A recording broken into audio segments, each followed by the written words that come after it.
Okay, can I please have a facilitator from each table stand?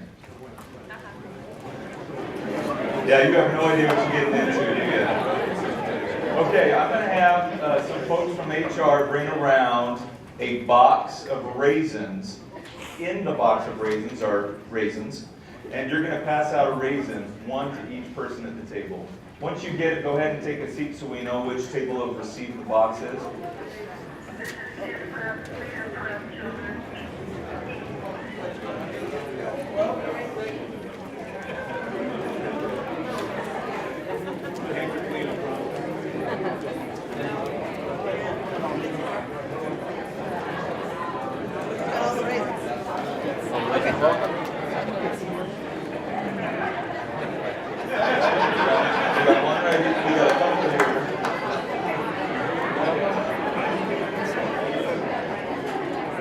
Do not eat the raisin yet. Do not eat it. I don't know why you would want to, but do not eat the raisin.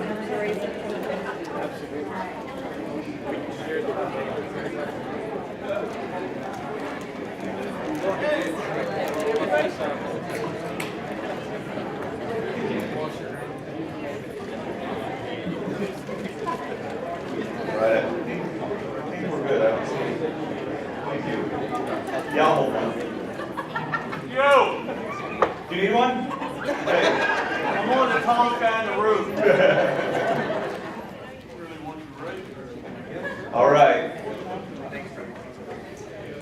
What we're going to be doing is getting to know a raisin more than you ever thought you would get to know a raisin. You're going to spend some special time with this raisin. What I want you to do is hold the raisin in your hand. Everybody bring your focus into the raisin.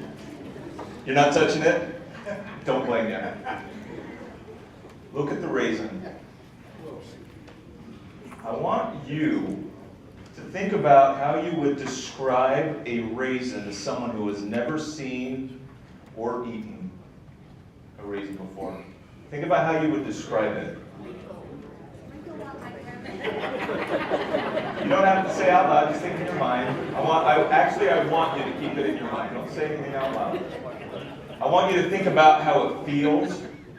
I want you to look at what color it is. I want you to think about how it smells terrible. I want you to think about how it might taste even more terrible.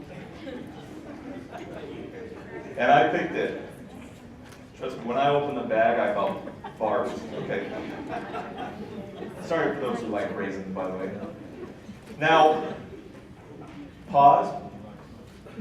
Think back again to how you would describe a raisin to someone who has never had one before.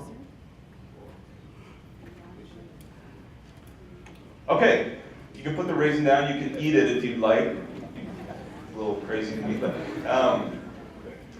the reason I did this was to bring each one of us present to where we are right now. I brought you present to the raisin, present to the table, present in your own mind. Now this is an important exercise I use because think about this world that we live in now. We have so much chaos going on around us. We have so many deadlines, so many demands. And when we're dealing with stress, anxiety, any of these things, it makes it worse, right? And so by doing something like this and bringing yourself to the moment, you're not thinking about the past, you're not thinking about the future, you're thinking about the moment. I'd like you to raise your hand if, when you were thinking about the raisin, you were not thinking about stresses that you have in your life or thinking about what you have to get done later today. So, my corny joke, raise in your hand if you were focused on the raisin and not stresses in your life. I'm really impressed with that. That's great. It shows the control. You put your hands down, Sarah. It shows the control that you have over your mind to begin bringing yourself present.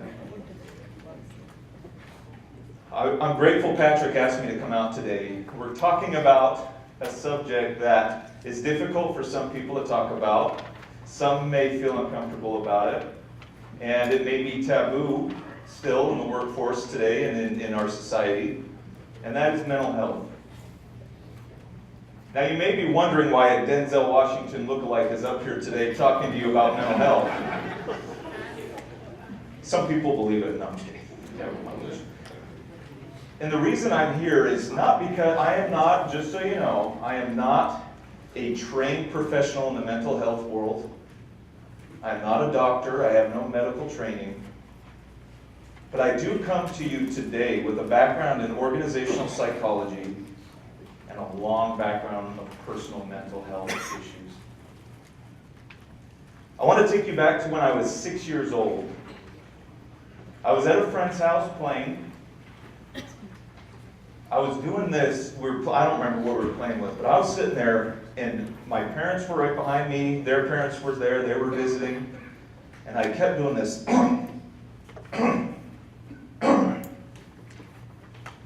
So out of the corner of my eye, I could see my friend's parents looking at my parents like, what the heck is wrong with this kid? Kept doing it. My parents were just, hey Jake, knock it off. Over time, just kept going on. They asked me 3 or 4 times to just knock it off. Being 6 years old, I didn't really understand what was going on. All I knew is I was making this weird grunting sound and there was nothing I could do about it.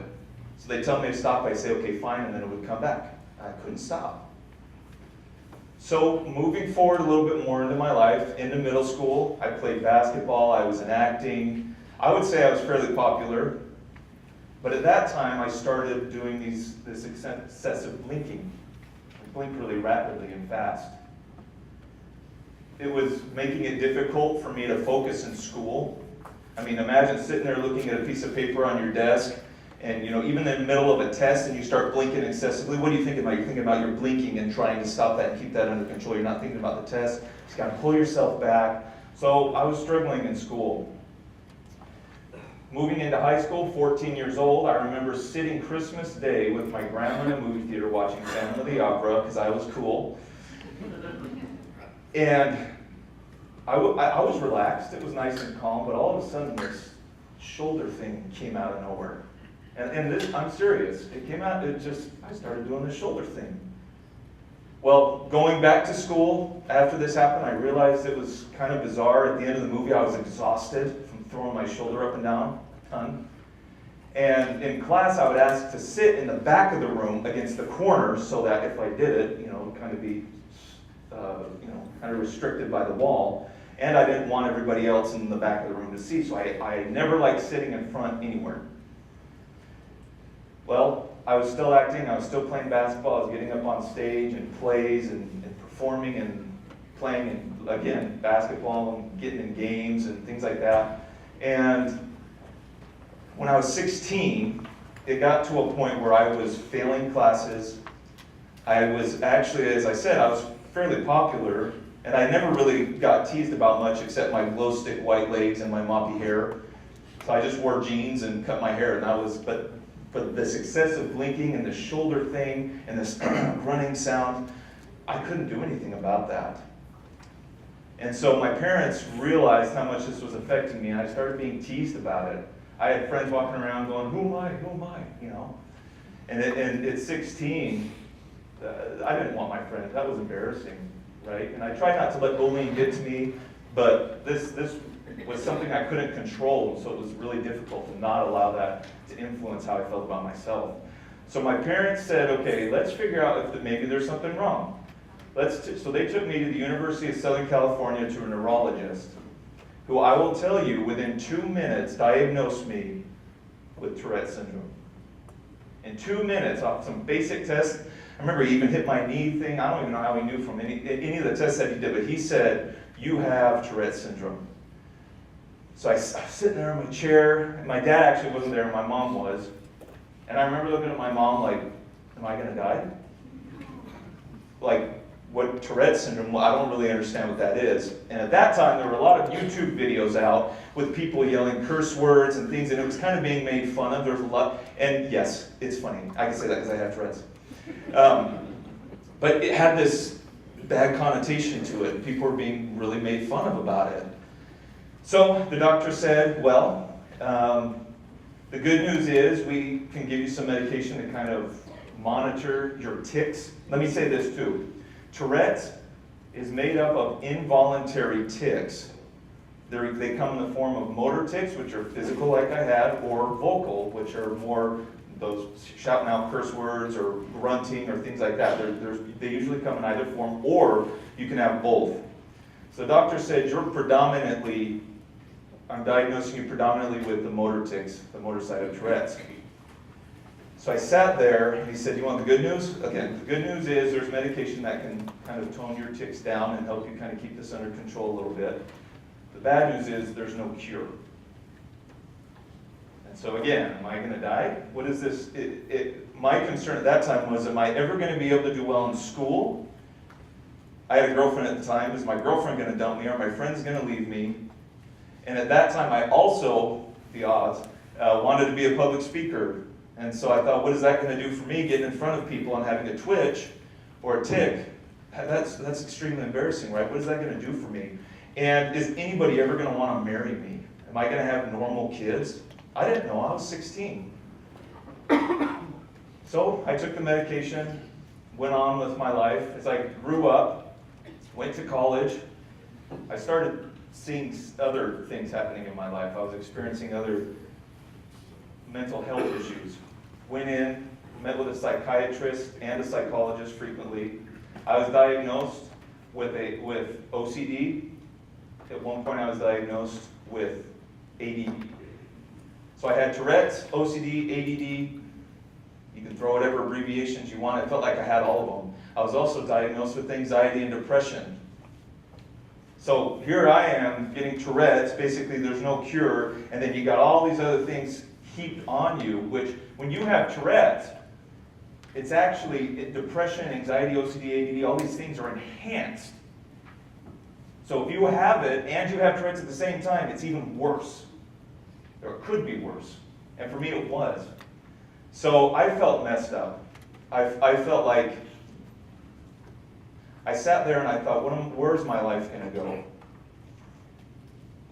Met a girl in college. On our first date, I said, I need to tell you something. I have Tourette's syndrome, just so you know. I just want to warn you before you feel like you waste your time. It was love at first sight kind of thing. I fell in love with her first sight, and yes, that's real. I didn't believe it was. So she ended up saying, you know what, I don't care. I haven't really seen it so far, and that doesn't really matter to me. She's the one I married. Yep. I met with a psychiatrist, like I said, took medication for years. And going back real quick to 2014, my father was diagnosed with a terminal illness. They gave him 6 to 7 years to live. I was the oldest of 5 kids. So being 14 years old and understanding that your dad's going to die in the next decade, and your youngest sister was born 2 weeks before he was diagnosed, it was a mess. My family didn't have any money. I was dealing with all of this mental stuff at that time. So later on down the road, after I got married, my dad passed away. I was the only child not at home. I was actually doing summer sales in Arkansas. My wife was like 8 months pregnant with our first, which would have been the first grandchild. Do not like Arkansas, sorry. My dad passed away in the middle of the night. Went home, back to Salt Lake for a couple weeks, funeral, all that. Came back out. I figured, you know what, I need to finish the contract I had in selling. I need to get out and finish this. It was a waste of time for me. I was actually in the top salespeople for that year. For 2-3 weeks, my dad passed away, came back. I hardly got any sales arrests this summer. I was finding myself sitting in my car. I was finding myself trying to stay at home. I was finding myself watching YouTube.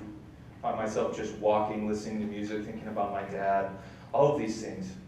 We moved back. We had our little girl a couple months later, who was the light of my life, and she still is. She's 4 now. And I would find myself at the cemetery every day. We lived very close to it. And I would just sit there, thinking about my dad. My dad was my best friend. And even though we knew, he actually ended up living 10 years instead of 6 or 7. And even though we knew he was going to pass away, it didn't make it any easier for me. That was the darkest part of my life and the most difficult thing I've ever had to go through. So at that point, I recognized, okay, there's a lot of stuff going on right now. I feel like my life is just this dark cloud. Every day I wake up, I feel like I have no purpose. Even though I have a beautiful wife and a beautiful little girl, I still feel like, what's the point? My dad's gone, everything he worked for, what's the point?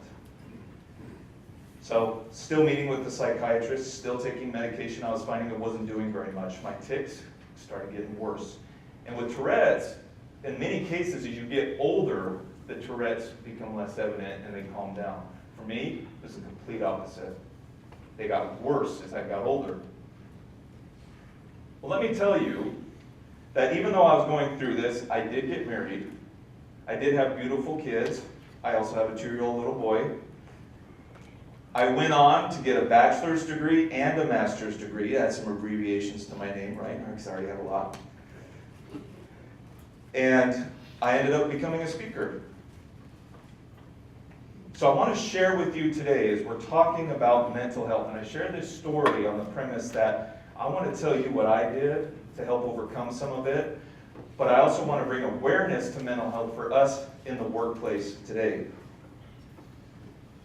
Did you know, and this fact is going to shock some of you, the World Health Organization estimates a loss of $1 trillion per year globally in productivity due to mental health, anxiety and depression specifically. $1 trillion, that's not pocket change, right? So organizations, us as this city, it's affecting us.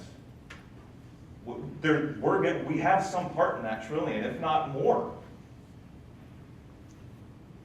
Mental health affects every aspect of our life, and it can. It's not as evident as physical health, right? If we're dealing with some physical health struggles, more outwardly, they can become more presentable, and we may notice it.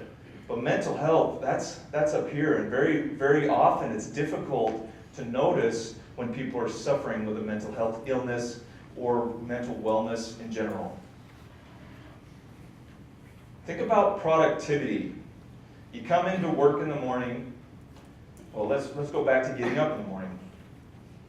If you're struggling with anxiety or depression, you're waking up in the morning, you feel like your bed's really low to the ground. It's dark. You keep trying to hit the snooze. You keep trying to tell yourself, it's going to be okay, I'm good, I'm going to be good today. But it's still dark. You feel like in your mind you keep trying to turn the light on and it's just not turning on. And it's bugging you because you feel like you can't control it, even though you want to. So then you get dressed and you're still battling that in your head. Maybe you have something going on that day, you're extremely anxious, not just nervous, but I mean you're having an episode. You get dressed, you get in the car, you get to work, you sit down at your computer, you got 75 emails in your inbox. None of them have anything to do with you. None of them have anything to do with you. How's that going to affect your productivity? It's going to affect it a lot, right? How productive? And productive, not busy. Busy would be going through and reading all of those emails that have nothing to do with you. Productive is actually getting something done that's helping you succeed in your role for your organization. So it's going to affect your productivity because guess what? You're going to be sitting there typing something or writing, or maybe you're out in the field, and then all of a sudden your mind goes to whatever you're anxious about or whatever you're concerned about, or it brings you back down into the dumps. And that's going to seriously affect your productivity. Now, it also affects engagement. Why is engagement important in the workplace? Do you know I believe it's 70% of American workers feel disengaged at work. So you're not being productive, you're not engaged, meaning you're not actually enjoying, not necessarily enjoying, but you're not active in the work you're performing, you're not active and present where you are at work, you're not engaging, participating. That's going to affect your performance and the overall outcome of the entire organization. It's also going to affect your satisfaction. If you're depressed or you're suffering with anxiety or you're having a difficult time focusing because you've been diagnosed with ADD or ADHD, or maybe you are suffering with OCD, it's going to be really hard for you to get a lot of work done. So that $1 trillion loss is a big problem for organizations today. Do you know 1 in 4 Americans report work to be a main source of their anxiety? 1 in 4. So we have 10 at each table. That's 2 people at each table, basically. I believe it. I've dealt with it. Early on in college, I needed a job. So I went and worked as a server at a restaurant. It was a barbecue restaurant. Never had done anything like that before and never will do it again. I give props to anybody who has ever done that because I did not last long, I'll just tell you that. When I got hired on, I realized some of the things I would have to be doing in my role, like carrying a platter, carrying a big thing of drinks. Well, what happens when you're carrying a platter and all of a sudden, boom, right? Or you're holding this and all of a sudden you're doing something like this. It's very difficult. So I thought, you know what, I'm going to tell them that I have Tourette's. I'm going to tell them that, maybe I can stay away and avoid some of the big platters with expensive meat on it and things like that and see if they're okay with that. Well, the hiring manager said, okay, that's fine. You got salads you can run out. We have all these other things. We'll just try and get you the help. We want you to work here. So I thought, awesome. Well, I started working there. And for, again, those of you that have done that, you know how stressful Friday and Saturday nights can be. I was a mess. One of my managers got so upset that I wasn't running out big platters of food, she would talk about me in the kitchen, in the back. And I'd have coworkers come out and say, hey, she was talking about you in the back. She said this. I don't cry, but I went home one night crying because of what I heard her tell some of the other employees back in the kitchen about me and what I was going through. I knew she wanted me fired. I knew it because of the things she was saying. She didn't think I should have been hired in the first place. She didn't think I was suitable for the job. So I quit before she could fire me. But I'll never forget how terrible that made me feel. And that was Tourette's. But there are those of us here in this audience that are suffering with mental health issues. Some of us may have actually been diagnosed by a medical professional. Some of us maybe not. 1 in 4 people are expected to experience signs or experience some sort of mental health illness at some point in their life. 1 in 4. That doesn't mean that you're going to have a mental health issue or illness your entire life. It just means at one point you will suffer from some of the effects of a mental health illness.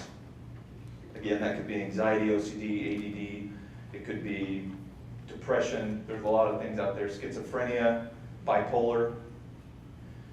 So it's important for us to recognize that even though it may not be affecting us right now, or maybe we haven't experienced it in our lives already, that it could still happen to us.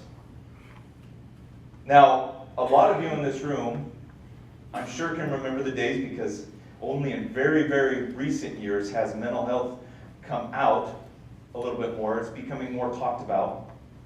But I'm sure you can remember the days where mental health was absolutely not talked about at all. It's still very taboo today. And we can't have that.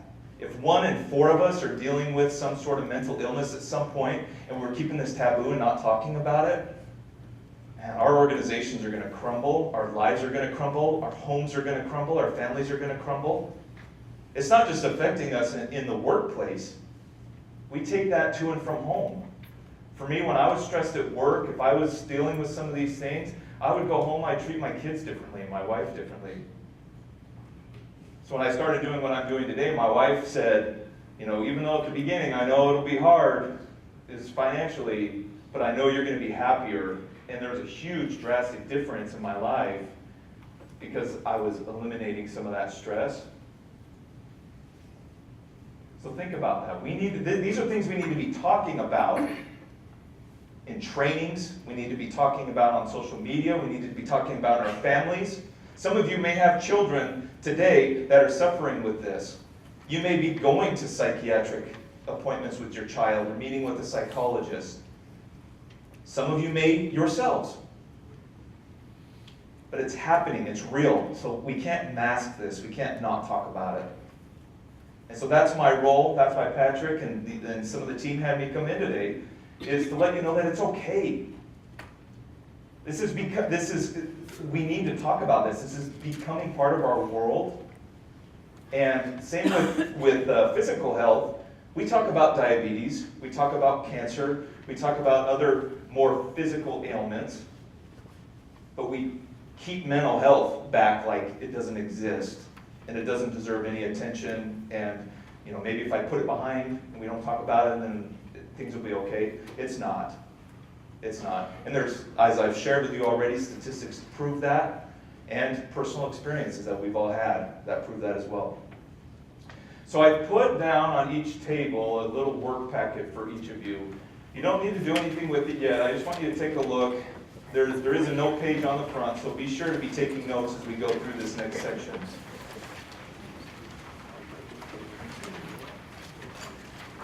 I have something that I call the 5 E's of positive mental health and wellness. These are 5 steps that I have found to come in handy as I have gone through some mental health struggles, and I hope that you will find these handy. Now let me make this clear. These are not a cure-all. These things, if you do these, doesn't mean that you're going to all of a sudden be healed. It's none of that. These are ways that you can help maintain a positive mental health and wellness level in your life. Now, what is mental health? I've already mentioned that several times. What is mental health? Mental health is our overall psychological and emotional well-being. So how are we up here? Raise your hand if you think what's going on up here, if your levels of mental health are good. Raise your hand if you think they will positively influence your physical health. Yeah, right?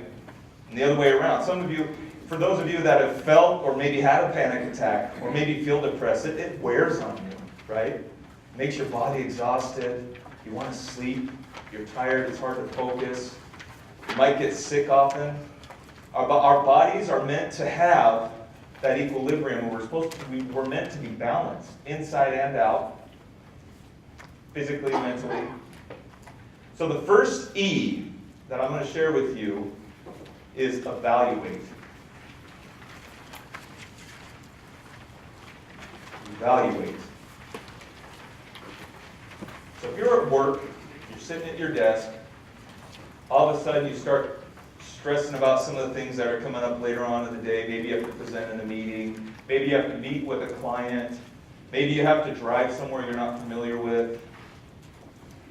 Evaluate is taking the time and being mindful, just like the practice we did at the beginning with the raisin, pausing and being mindful of what it is that may be causing you stress, anxiety, causing you to be sad, causing additions to what you're already struggling with. Evaluate. Now, Patrick said in my introduction that I wrote a book. I did. It's called Minimalize to Maximize Your Happiness, Cut the Crap. For those of you who don't know what minimalism is essentially getting rid of anything in your life that does not attribute to your happiness or your forward progression. There's a lot of misconceptions that minimalism is actually living with a backpack, living in a studio apartment, owning not much property, not having a car, it being a millennial. It's not that. It's getting rid of anything in your life that you feel is holding you back. So as I was going through this, I lost my dad. I was already struggling with all these other mental health issues. I turned on Netflix, and there was a documentary that popped up, The Minimalist. I was like, wow, I really like the design of that. I've always been very into design and very organized and minimalistic in how I like my house set up, how I design things. So I was like, okay, I'm going to turn it on and watch this. Well, that documentary changed my life. Now, I'm not here to promote minimalism. I'm sharing this with you because it was a vehicle for me to help overcome things that therapy and medication weren't doing for me. Whether it's meditation, minimalism, mindfulness, any of these things that we can do and philosophies we can do and use in our lives to help us maintain a positive mental health and wellness level, we should be investigating and looking into that and seeing what works or what doesn't work. I wrote the book, Cut the Crap, because at one point in my life, I've always been very invested in my relationships. People really mean a lot to me. And if any of my relationships ended or were torn apart, I was just broken up about it, and I've always been that way. So I had one best friend, he was the best man at my wedding. We were friends for almost a decade. He got married. I had a kid, he had a kid. Never really heard, he moved, I moved, we never really heard from each other again. And it was like weighing on me. I felt like, did I do something wrong? Why aren't we friends anymore? And this was not the only relationship like this. So I decided to evaluate, well, are these relationships helping me? Are they building me? Or are they holding me back and adding to what I'm already struggling with? And they did. So it took time, but I decided to cut the crap in my life and let go of things that were holding me back and adding to the stress or the anxiety or the worry or the anger, the frustration. And I just let it go. And I'll tell you, by doing this in my life, whether it was relationships, if it was physical clutter, any mental trash or clutter that I had up here, by just eliminating it, that helped more with my tics, my depression, my anxiety, my focus, than medication or therapy did. So evaluate, what is it in your life, if you're struggling with mental health or wellness issues, what is it that might be attributing to this load that you feel like you're carrying, okay? The next one is eliminate, which I've shared with you already. It's the cut the crap. If it is not suiting you, it is not making you happy, it is not making you more productive, it is not making you satisfied in your work and your family, it's not building relationships, making you a better person and helping you get where you want to go, cut it. Eliminate it. If you're at work and you have someone next to you who has a desk full of stuff. I worked with this lady, she had the creepiest dolls on her desk, and she had like 10 of them, and they were always looking at me. And I do not do dolls at all. So it got to a point where I was like, okay, this is really distracting, and I don't want to be cursed or anything. So how do I need to let her know that she needs to take these things home. They're not employed here with us. So I nicely asked her, that we'll go back to that communication stuff, right, how to say it. I asked her and let her know how much that was distracting and see if she could move it and what we could work on. She ended up doing it. She just shoved them all under her desk, so sometimes I see a head popping out. Anyways, if you're dealing with focus issues or concentration and there's distractions that you have control over, grab a hold of that, get rid of it, eliminate that. Maybe you have a cluttered desk. Maybe you got, maybe there's a noise. Maybe you're like under something, or maybe someone in a desk next to you has a loud fan going on, or they're chewing, the potato chips. That's the worst. Someone's eating, Be mindful of if you're contributing to distractions or not, but eliminate that. The next one is encourage. This is huge for us today, for this purpose. Like I said, whether you're dealing with it yourself, you have a family member dealing with it, or you've never dealt with it at all, there needs to be encouragement and love and compassion around mental health and wellness. Now, as a city, as employees of the city and as a group, what does that mean? How can we encourage one another? Well, it's not being judgmental, number one. It happens. People hold back and are more withdrawn about what they're going through because they fear the judgment of other people. Are they going to be treated differently? Some people may think if my manager knows about this, they're going to think I'm using it as an excuse. They're not going to promote me. As a family member, How can you encourage your child? How can you encourage your spouse, your partner, your grandchildren? It's letting them know again that it's okay. You're not broken. You're not a monster. You're not weird. Now, some of us may self-diagnose and say, I'm depressed. A lot of people say, I have OCD because their desk is super organized. That's very different than being diagnosed with OCD. I'm ADD, I can never pay attention. Very different than actually being diagnosed with ADD. So, be mindful of that as well, that when you're encouraging other people, try and understand where they're coming from, build them up, figure out how you can help and be a support without judgment. And I am 100% against any bullying whatsoever. And adults bully. Adults bully, which is terrible. You think that ends in middle school or elementary school, but it happens.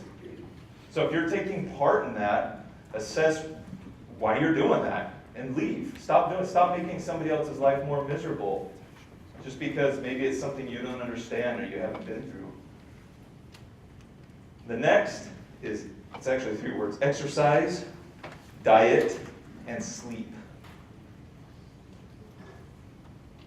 It's pretty self-explanatory. I don't think I really need to go too much into exercising, dieting, and sleeping. But after my dad passed away, my mother actually, she was overweight.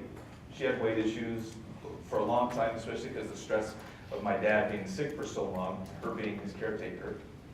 So he passed away. My mom recognized, she did the evaluation. I'm not happy with where I'm at. I'm not happy with how I feel. I'm already going through a lot of mental struggles here, and that's not helping physically. So I'm going to start eliminating things that I'm eating. I'm going to start eliminating staying up late and watching Netflix all night long. I'm going to start exercising. My mom got on the treadmill every day for a couple months. She lost 100 pounds. Not only was it good for her body, but it was good for her psychologically because the exercising kept her mind off of the stress and the sadness and the anger and the frustration and bitterness. She lost 100 pounds. Now, sorry, I just heard Siri talking to me. I think she heard my voice. 100 pounds. So think about that too. Are you in good physical shape? Are you getting enough rest that you need every day? Are you eating as healthy as you should be or could be? Instead of having a milkshake late at night, have some fruit. It's hard for me to do too. Make sure you're exercising. At work, it's just stand up and walk around for a couple minutes, 2-3 minutes. I don't think your managers or superiors are ever going to say, I don't like the fact that you got up, got some exercise, and walked around. So do it. That's going to also help up here again because it's going to take your attention off maybe what you were focused on or what you were worried about and help you move forward. Now the last one is educate.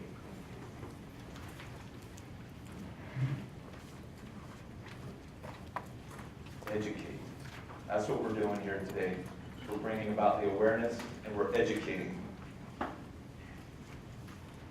Now, as I was meeting with the team, trying to understand how some of the things I could share with you that might be of most benefit, I thought about, and we talked about, what if a manager or what if an employee notices a coworker struggling with something, with some mental health issues? What do? How do you know? Again, like I said, it's not as transparent as physical health. So I wanted to share with you a couple things to look for. And these aren't things that, oh, hey, I saw this happen one time to this guy. He's got depression. He's got anxiety. He needs to go to HR. He needs to do this, whatever. These are things that you just need to be mindful of and watching for in your coworkers, in your family members, to be able to know if it's actually affecting them or not. One of them is erratic behavior, or a change in mood or behavior in general. Are they usually a happy person, and all of a sudden they've turned into the Hulk, and they're throwing stuff all the time, they're just mad, they're impatient. And this isn't happening just once, this is happening on occasion or frequently. Do they look exhausted all the time, maybe groggy? Are they kind of slow and dragging a little bit? Do you notice coworkers having a hard time being productive? You see them sitting at their desk, or you see them out in the field, or wherever it may be, and you see them there, but they're not actually getting anything done. Maybe they're missing deadlines, they're late to work. Maybe they have always been very active in sharing their opinions in a meeting, and then all of a sudden you just never hear from them anymore, or they quiet down. These are things and signs that you should be looking for in coworkers or people on your team. And if you start seeing this frequently, then there's an opportunity for you to, again, encourage and be in support. You don't have to walk up and say, hey, I know you're suffering with this. I've noticed because you're not getting much done anymore. I'm getting more done than you, or you look tired, man. You look tired like every day. So you must be struggling with this. I'm no doctor, but based on some of the things I've noticed, I think you got depression. How can I help you? That's not, no, right? It's, hey man, hope everything's going well. How's the family? Good. How's everything in the job? Do you need help with anything? No, I'm good. Okay, well I'm here if you need anything. Then moving on. And if you notice it consistently happening again, then you can go to a superior and say, hey, I've noticed this in this person, and maybe there's a different way we can address it. Now, I was also told that the city has an EPA, and that is available to all employees, and it is private, right, Patrick? So if you're struggling with something, you have resources available to go privately and try and get the help that you need. But as a manager or superior, you can also, and superior, I'm not saying as a person, I'm saying in your role, say, hey, you know what, I've been noticing these things. I just want to let you know that this resource is available. If you need it, here's the number, or here's the email, whatever it is. Just want to put that out there, I'm here for you. And then that's it. Now, part of struggling with mental health also comes those who struggle with addiction or drug abuse. You'll notice a lot of people who become alcoholics, they've also struggled with depression, anxiety, maybe other forms of drugs.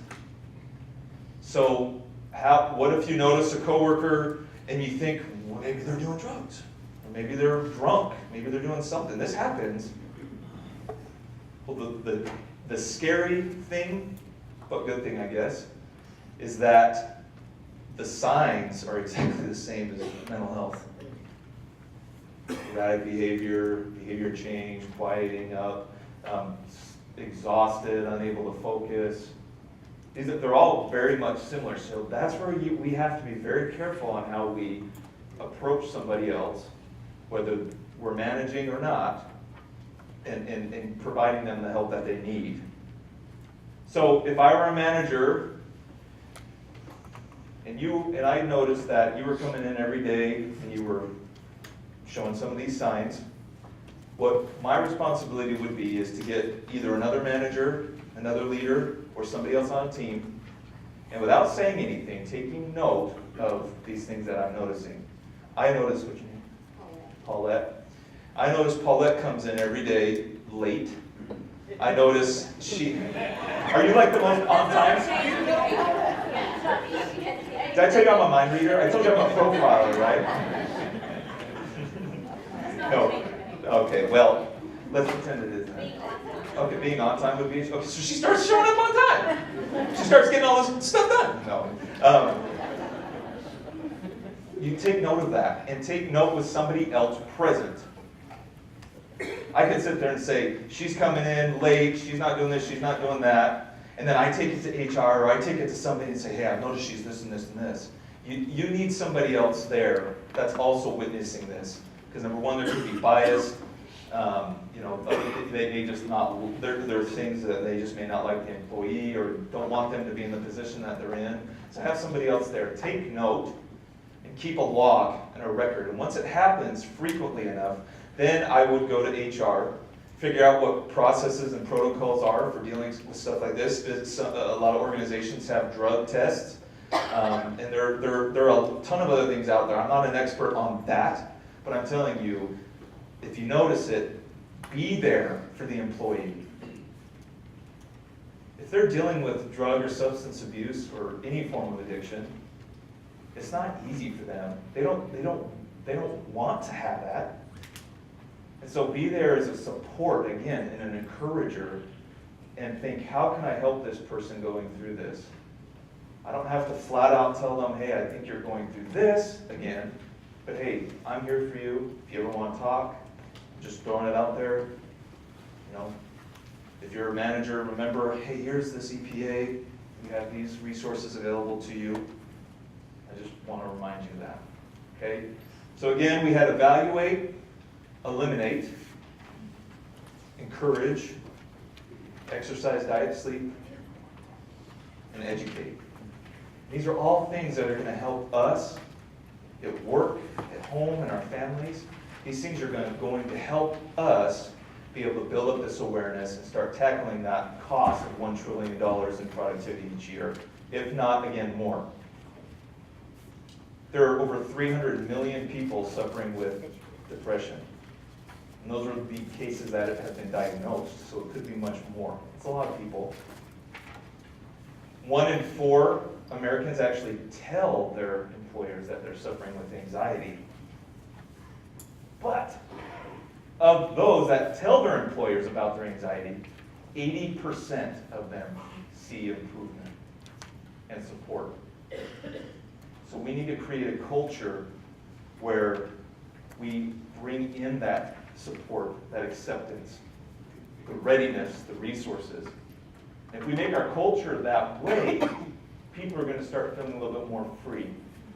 People are going to be able to start sharing and getting the resources that they need instead of hiding it deep down because they don't want to be judged or, again, lose a promotion or get fired or anything like that. So that's every single person needs to be working on that. Not just leadership, not just HR, not just training. This is something every one of us needs to be working on. And I guarantee you, if you're not going through any of it right now, you will at some point in the near future. So be prepared and be the best employee you can be and the best manager or leader you can be by providing that. When I got married, my wife, her life was pretty gravy. Her family didn't have any major struggles. She felt like, hey, I've gotten all these things in my life that I've wanted. For the most part, I feel like it's been an easy life. And there was me, who my dad was diagnosed when I was 14. I have Tourette's. I have all these other things. I'm the oldest of 5 kids. My family has no money. When we got married and she started seeing the effects of depression in my life and anxiety, it was kind of like that nail video. She was like, why can't you just be happy? Why are you so negative all the time? Just be positive. And talk about hope. That hearing that made me more upset than anything else. It was, you don't understand what I'm going through. I didn't have a nail in my head, but it's different when you got something going on up here that you can't explain, especially someone who hasn't struggled with it before, and you're trying to say, I can't do anything about it. There's nothing I can do. I'm telling you, I'm trying. I realize I'm doing it, but I can't change it. Same thing with my tics. Some people may say, why doesn't he just stop twitching? I can't. And so when we had to really adjust in our marriage to understand each other better. As time went on, she started noticing more of what I was going through. She started being able to recognize the signs, recognize what I needed personally. For me, it was time alone. For me, it was her not talking to me. I didn't want her talking to me and trying to tell me it was going to be okay and here are things you can do. I didn't want to hear that. And so we had to adjust, and things have definitely changed. And she's been a huge supporter of me in this message that I share. So again, this may not be about you, but it is certainly about other people. I want you to keep that in mind, okay? This is something that we need to talk about. It affects us here, it affects us at home, and it will continue affecting us. So I have these worksheets out in front of you. We have about 10 minutes. There's questions on these worksheets that I'd like you to answer. And this is personal. I don't want you sharing anything out loud. This is personal. I want you to go through some of these questions. You don't need to be elaborate and make it, write huge paragraphs and things. But I want you to just answer them. We'll start with 5 minutes and see where we're at. But go through the questions. You're going to be assessing levels of happiness. Today, how do you feel on a scale of 1 to 10? How happy are you? How stressed are you? How healthy are you? How productive are you? Another question, do I know someone else suffering with mental health or wellness issues? If so, what can I do now, knowing more about mental health, to help support, love, and lift this person? What is mental health? Why does it matter to me? Are there any stereotypes or limiting beliefs or biased opinions that I may have on mental health and wellness that I need to change or overcome? Have I ever before, or do I currently face mental health challenges or illnesses? How has it affected me in the workplace? How has it affected me at home?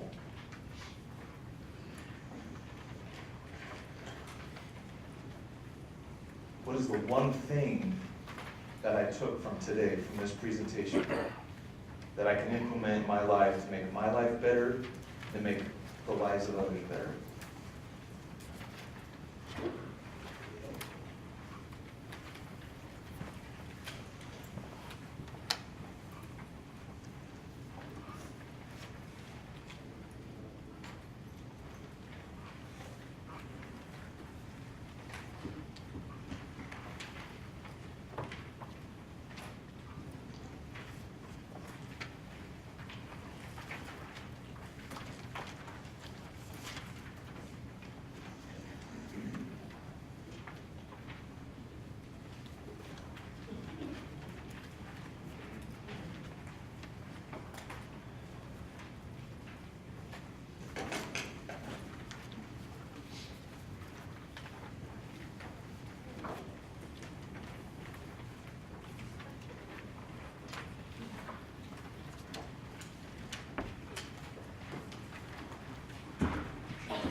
You don't have to answer all of them right now if you don't want to.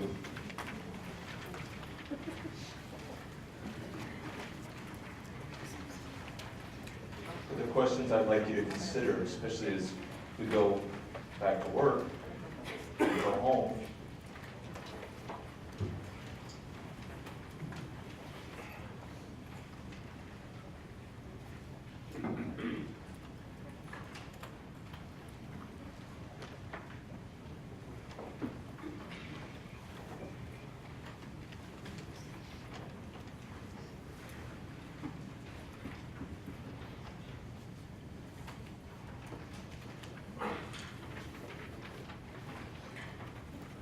Okay, we'll stick, I think it's in about 5.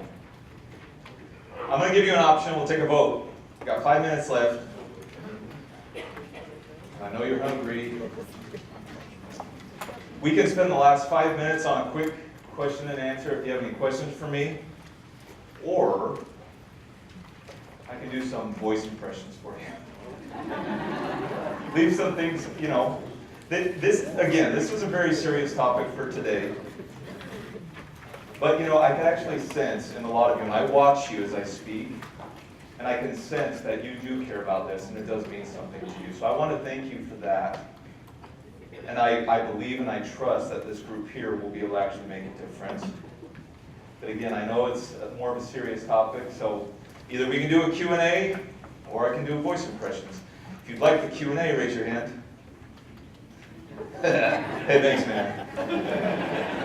Appreciate it. All right. Well, I told you I did acting. In voices? Oh, that's a good one. Yeah, I like that. All right, well, we could do that. What's your question? What's your thoughts about the correlation with technology, stress and technology and access to information? What are your thoughts about that? Yeah, you know Arnold, right? You know who he is. Well, the more you're on your phone, the more stress you're going to have. So you got to get in the chopper. No. No, I'm going to answer this regular because my voice actually hurts doing that too long.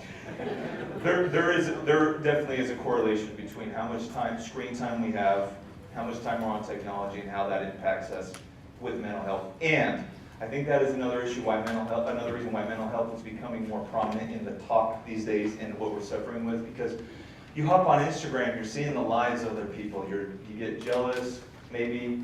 You don't feel like you may live up to something. You become ungrateful for the things that you have.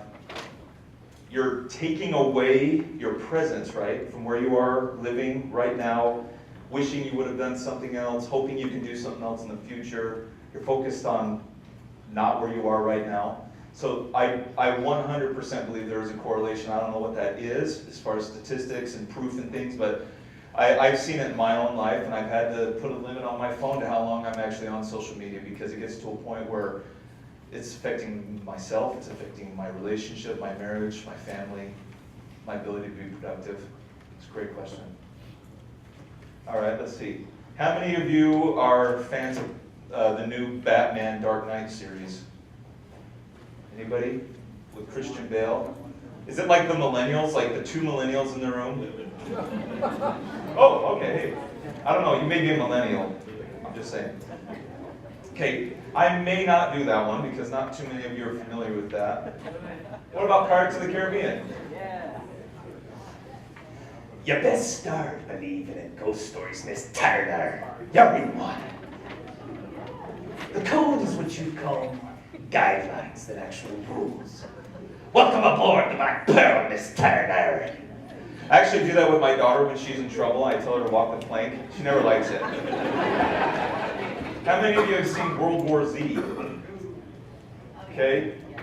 When my kids make me mad, I'm no monster. I'm the zombie.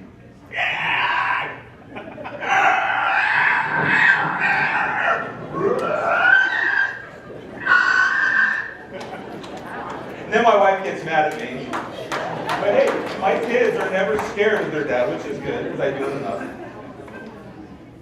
What else do we got? I do have the Joker from The Dark Knight. I'll actually do that, okay?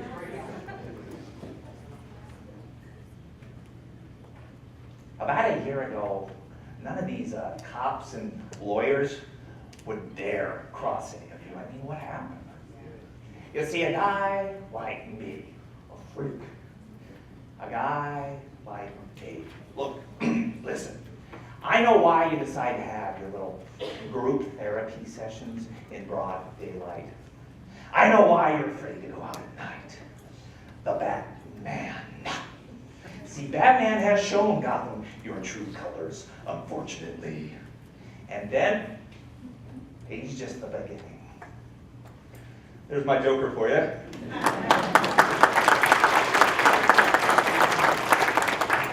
When Gotham is ashes, you have my permission to die. Hey! Hey, sir, what are you? I never understand what he says. That's my Bane for you. All right, we got SpongeBob. I can only do the laugh.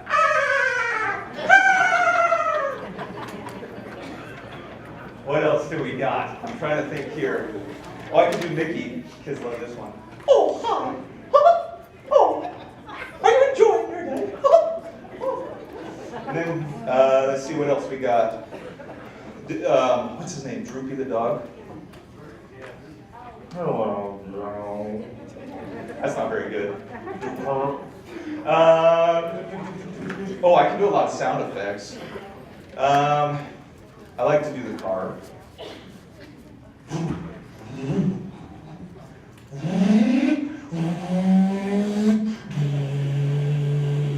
Or in a helicopter. Or what else? Obviously an ambulance.